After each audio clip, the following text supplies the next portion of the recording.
Cells in the body, like people in the world, are continuous and connected. Specific body parts can be affected by people, places, and activities around us, which can then spread to other parts of our body. Lines on a map can really restrict our thinking.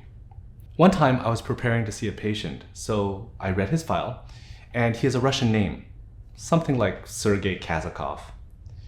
When I opened the door to the treatment room, I was surprised to see an Asian man. He probably gets this all the time, so he says right away, very matter-of-factly, "I'm Korean from Kazakhstan.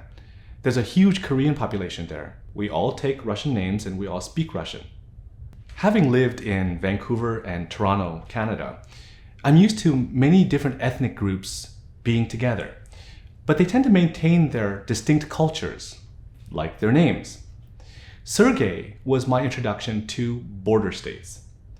He lives in a region between Asia and Europe, and people in these regions are truly a blend of cultures. It was then that I fully realized that lines on a map are not real. It's the same for the human body. In an anatomy textbook, we'll see a clear muscle, then tendon, then bone.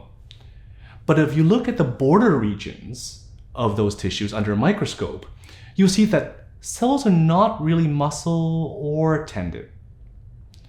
And at the border of the neck and the skull, you'll see that muscles of the neck blend into the lining of the brain. Cells in the body, like people in the world, are continuous and connected.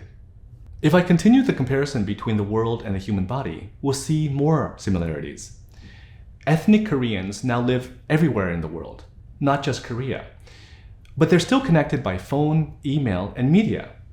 So if someone gets hurt in Korea, their relatives in Kazakhstan, Australia, and North America would also be affected. Well, as the human fetus is developing, cells start off together and then migrate apart. But they're still connected by nerves, blood vessels, lymph, and fascia. That's why right shoulder pain could be a sign that there's an issue with the gallbladder. And since everything is connected, Korean people in specific areas of the world can be affected by politics, economics, and natural disasters, which will then affect their relatives everywhere else. In the same way, specific body parts can be affected by people, places, and activities around us, which can then spread to other parts of our body. Well, that's interesting. Who cares? The problem is, at least in North America, that we still see things in isolation with cleanly defined borders. For example, some patients who have chronic irritable bowel syndrome may go to their doctor and say, "Fix my stomach." And the doctors would try all sorts of tests and therapies, but nothing would work. They never stop to think that going through that messy divorce of theirs is affecting their appetite and stimulating the molecules of emotions in their gut, leading to their symptoms. That's the thing. When life gets us to a point where we feel really uncomfortable with pain or anxiety, we just want that to stop.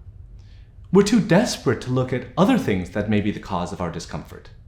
And the messages from some scientists and healthcare providers don't help either. A lot of research and medicine is overly focused on asking the question, what is the one cause of something and what is the one cure for it? As a society, we're beginning to realize that these are the wrong questions. Resilience researchers are starting to do crossover research and asking questions like, how is engineering related to law enforcement?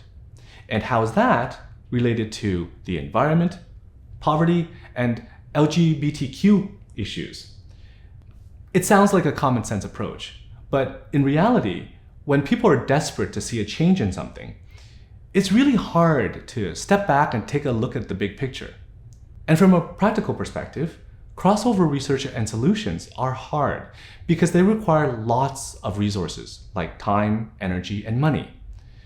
And the egos of experts in their specific fields are huge barriers.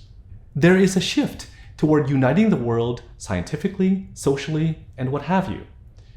And I think the best thing that we can do to push this forward is to begin with ourselves. A great place to start is to pay attention to how different situations in our daily lives affect the thoughts and sensations in our bodies. This will increase our tolerance for discomfort, as well as increase our awareness of how interconnected things are in our personal lives.